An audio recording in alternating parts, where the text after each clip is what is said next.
বাঙালির সর্বশ্রেষ্ঠ উৎসবের শেষ দিনে বিষাদের ছাপ সর্বত্র। তবে শেষ লগ্নে মায়ের বিসর্জন যাত্রা যেন শান্তিপূর্ণভাবে হয়, সেই কথা মাথায় রেখে মঙ্গলবার দশমী ঘাট পরিদর্শন করলেন মুখ্যমন্ত্রী মানিক সাহা।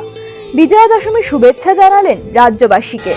ভারাক্রান্তর বিষয়টি না, এটা হচ্ছে যে মা এসছে, মা যাচ্ছে, একটু তো বিষাদের একটা ছায়া থাকবে, কিন্তু এইভাবে বছরের পর বছর, সারা বছর, হাজার হাজার বছর ধরে এইভাবেই চলছে। তো আজকে আমি এই শুভ বিজয়া উপলক্ষে আমি সমস্ত ত্রিপুরাবাসীকে হার্দিক অভিনন্দন ও শুভেচ্ছা জানাতে চাই।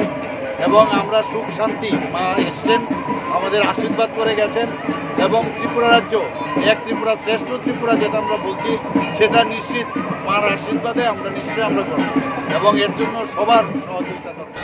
পরিদর্শনের সময় মুখ্যমন্ত্রীর সঙ্গে ছিলেন পুর নিগমের মেয়র দীপক মজুমদার।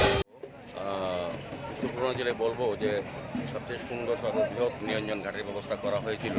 তো এবারও তার থেকে একটু ভালো চেষ্টা করা হচ্ছে। গতবার যেগুলি আমরা দেখেছি আরও প্রয়োজন অনুভব করে, কারণ প্রচুর দর্শনার্থী আসেন এবং আগরতলা শহরে অধিকাংশ মায়ের প্রতিমা নিরঞ্জন করা হয় এই ঘাটে। এটা মেইন ঘাট, এটাকে আমরা নতুনভাবে গত বছর থেকে সাজানো পরিকল্পনা করেছি।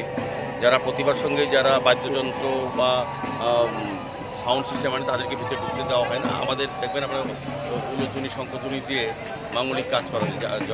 যাদেরই প্রতিমা নিরঞ্জন করা হবে তাদের সঙ্গে সঙ্গে আমাদের রাগ বাজনা এবং উলুধ্বনি দিয়ে তাদেরকে নিরঞ্জন করা হবে। পাশাপাশি আমাদের চারিদিকে সমস্ত ব্যবস্থা আছে, এনডিএআরপি আছে, মেডিকেল টিম আছে, পুলিশ বুথ আছে। সার্বিকভাবে পরিবেশটাকে অন্যভাবে করা হচ্ছে, যেটা একসঙ্গে 3টা ট্রেন ব্যবহার করা হচ্ছে। অঞ্জন দেবের রিপোর্ট, নিউজ নাও, আগরতলা।